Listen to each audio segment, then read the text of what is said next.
자, DSM-4는 축이 5가지로 이루어져 있다. 이렇게 정리가 되었고요. 자, 이 5가지에 대해서 전체적인 평가를 하죠.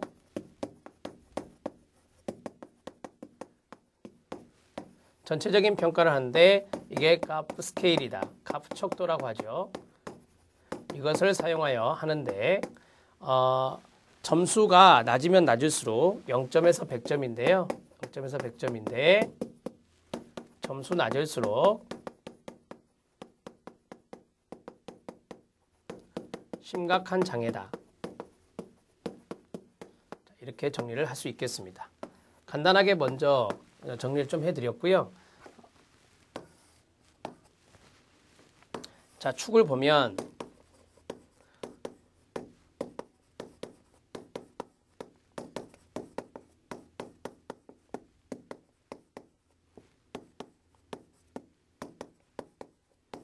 이렇게 5개의 축이 있어요. 자, DSM-4 여기 4는 뭐냐면 네 번째 판이다, 네 번째 개정판이다라고 하는 겁니다. 네 번째 개정되었다. 그래서 우리가 이제 DSM-4 이렇게 정리하는 거고요. 자, 축 퍼스트는 정신장애가 들어가는데요.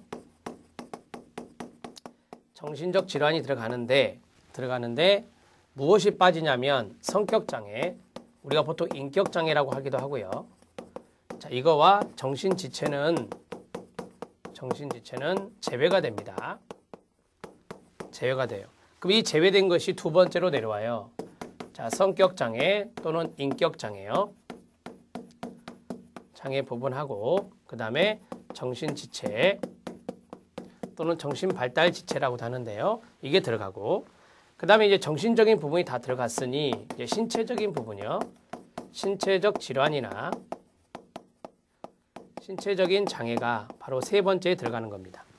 자, 신체와 정신이 나왔으니 네 번째는 이제 심리사회적인 부분, 심리사회적 또는 환경적 문제가 들어갑니다.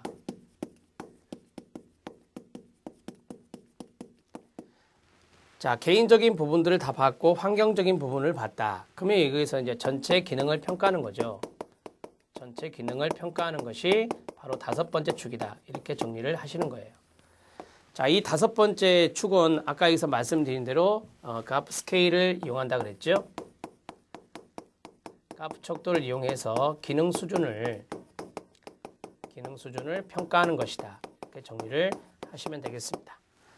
자, 이 정도 선에서 출제가 될 겁니다. 이 정도 선에서. 이 구체적인 것들은 잘 출제가 안 되는데 예를 들어서 축 퍼스트에 있는 뭐 섭식장애 이런 것들은 별도로 출제가 되죠. 뭐 품행장애나 섭식장애 이런 것들은 시험에 출제가 된 거니까 그것들은 이 뒤쪽에 있거든요. 그때 보기로 하죠. 자, 자살위험평가로 넘어가도록 하겠습니다. 자살위험평가. 자살위험평가에서 중요한 요인들. 내담자의 자기보고, 자기가 이야기한 진술을 말하죠. 자살계획이나 이전의 자살 시도, 자살력을 말합니다. 심리적 증상, SCL-INT가 있는데요. 이거는 뭐냐면 정신건강 척도예요. 일반 정신건강 척도인데 90문항으로 되어 있는 거죠. 그 다음에 MMPI 등으로 우울 정도를 파악할 수 있다. 그 다음에 환경적 스트레스, 베개 자살 척도, SSI라 하는데요. 참고하시면 되겠습니다.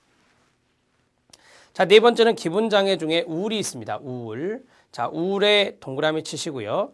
자, 밑에 각주를 한번 보십시오. 우울은 DSM에서는 기분장애, 가벼운 우울증은 우리 일상생활에서 보편적인 양상이다. 문제가 되는 것은 심각한 슬픔이 지속된다든지 불안, 죄책감, 후회를 동반한 우울 이런 것들이 이제 심각한 증상이다 이렇게 볼 수 있는 겁니다. 자, 현재 미국의 DSM-4 분류에 의하면 기분장애는 크게 우울장애와 양극성 장애로 나눠진다라고 합니다.